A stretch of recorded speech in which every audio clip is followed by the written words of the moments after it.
Bonsoir à tous, soyez les bienvenus dans Bois Band Stories. On vit une période un peu compliquée en ce moment, mais on va quand même essayer de s'évader par l'imaginaire. Ça au moins on peut le faire. Et aujourd'hui, j'aimerais envie de vous parler de mon sensei, c'est mon inspiration principale. C'est c'est un gars dont j'admire le travail. Il s'agit du photographe sénégalais Omar Victor Diop. Alors pour ceux qui ne le connaissent pas, il faut savoir que la particularité d'Omar Victor Diop, sont ses autoportraits, comme vous pouvez le voir, avec des couleurs chatoyantes, euh, qui font vraiment son style, sa personnalité photographique. Et il faut savoir que cet homme, à la base, n'était pas photographe. Il est émergé sur la scène culturelle à partir de 2014. C'est à peu près à cette date-là que moi j'ai entendu parler de son travail. Et il faut savoir qu'à la base, il a fait une école de commerce à Paris, notamment l'école supérieure de commerce à Paris quand même, c'est pas rien. Et puis ensuite, il a enchaîné sur un travail d'auditeur, pardon, chez Ernst Young et puis chez une autre boîte, British American Tobacco.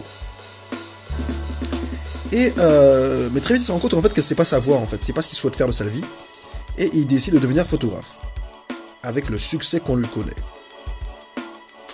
Et sa première série justement, ça a été Le Cieux des Vanités. Donc il a commencé par photographier euh, tout simplement les personnalités fortes en fait de la scène culturelle africaine, à travers donc je répète cette série qui s'appelle Le Cieux des Vanités. Et puis par la suite, il s'est attaqué à un projet beaucoup plus ambitieux qui s'appelle Diaspora, dans lequel on voit les images ici, où il met en valeur les grandes personnalités afro-descendantes qui ont été oubliées dans l'histoire de France, qui ont joué un rôle dans l'histoire de France. Et franchement, moi quand j'ai vu cette série, ça m'a complètement bouleversé. Complètement bouleversé parce qu'il fait partie de ces personnes qui essaient vraiment de montrer une autre histoire. Une histoire alternative, celle qu'on ne veut pas toujours nous montrer. Par exemple, ce portrait-là, c'est le portrait de Jean-Baptiste Bellay, qui est l'un des premiers députés noirs à l'Assemblée nationale. C'est pas rien ça quand même. Et Omar Victor, en fait, vous remarquerez que ce qui fait son style, ce sont ses couleurs chatoyantes.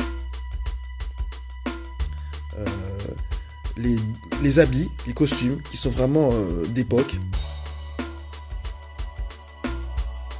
Et bien évidemment la parfaite maîtrise de la lumière, c'est très très important pour un photographe.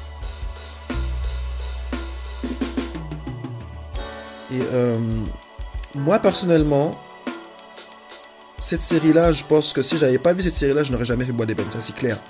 Quand j'ai vu cette série-là, je me suis dit, je veux faire ça, je veux faire la même chose, je veux faire ça. C'est ce que je me suis dit en fait.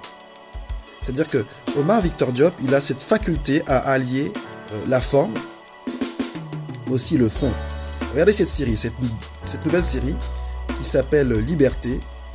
Et par exemple, cette photo, en fait, c'est une photo hommage à Trayvon Martin. Vous savez, le jeune afro-américain qui a été tué en Floride par un policier. Et dans cette série Liberté, il est toujours dans la continuité de son travail, à savoir mettre en valeur des événements de l'histoire qui sont pas sous silence ou alors qu'on ne nous raconte pas. Et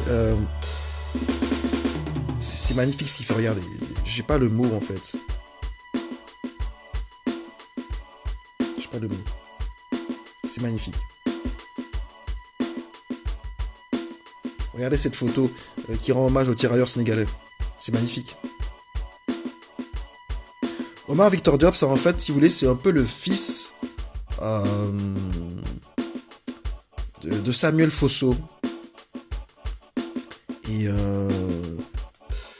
c'est vraiment un artiste pop, mais pop dans le bon sens du terme. Ça, c'est une photo qui rend hommage en fait aux activistes, notamment à la période de Martin Luther King. Il y aurait fait hommage aux activistes de Selma. Voilà. Donc retenez bien son nom si vous avez l'occasion de voir son travail, Omar Victor Diop. Allez, je vous laisse et surtout, restez chez vous, ne commettez pas d'imprudence. Merci à tous. Ciao, ciao.